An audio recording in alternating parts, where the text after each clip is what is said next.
Hi hello ನಮಸ್ಕಾರ. ಕರುನಾಡು ಕುಮಟ ಹಾಗೂ ಉತ್ತರ ಕನ್ನಡ ಇದು ಕರಾವಳಿ ಬ್ಯಾಂಡ್ ಜಾಗದ ನಾವೇನು ಕರಾವಳಿ ಭಾಗದಲ್ಲಿದ್ದೀವಿ.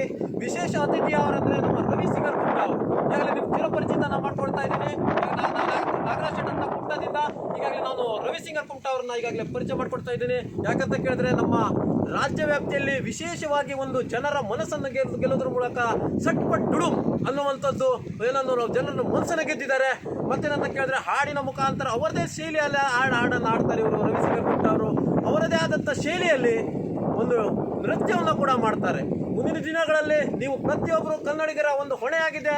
ಇವರಿಗೆ ಒಂದು ಮೇಲ್ದರ್ಜೆಗೆ ಒಂದು ದೊಡ್ಡ ಮಟ್ಟದ ಒಂದು ಚಲನಚಿತ್ರಗಳಲ್ಲೂ ಕೂಡ ನಟಿಸುವಂತೆ ಅವಕಾಶವನ್ನು ಕಲ್ಪಿಸ್ಕೊಡ್ಬೇಕು.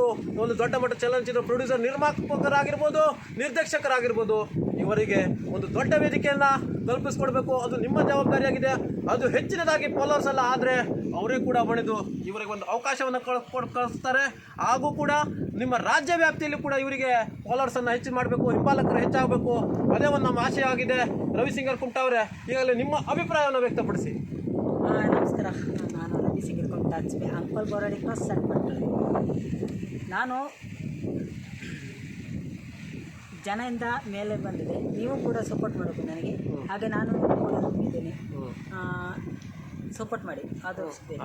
ಈಗಾಗಲೇ ರವಿ ಸಿಂಗರ್ ಕುಮಟ ಅವರ ಬಾಯಿನಿಂದ ಒಂದು ಮಾತನ್ನು ಚಿಕ್ಕದಾದರೂ ಚೊಕ್ಕವಾದ ಮಾತನ್ನು ನಾವು ಕೂಡ ಈಗಾಗಲೇ ಕೇಳಿ ನಮಗೆ ಮನಸ್ಸಿಗೆ ಖುಷಿಯಾಗಿದೆ. ಯಾಕಂದರೆ ಅವರು ಅಂತರಾಳದ ಮಾತನ್ನು ಜನರಿಗೆ ಮೀಸಲಿಟ್ಟಿದ್ದಾರೆ.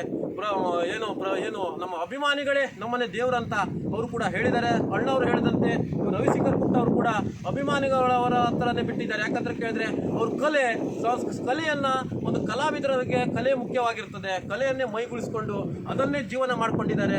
ಅವರಿಗೂ ಕೂಡ ಜೀವನಕ್ಕೆ ಎಡೆಯಾಗುವಂತೆ ಮುಂದಿನ ದಿನಗಳಲ್ಲಿ ದೇವರು ಕೂಡ ಆಶಿಸಲಿ ಮತ್ತು 100 ವರ್ಷಗಳ ಕಾಲ ಅವ್ರಿಗೆ ಬದುಕೋದಕ್ಕೆ ಆಯುಷನ್ನು ಆ ದೇವರು ನೀಡಲಿ.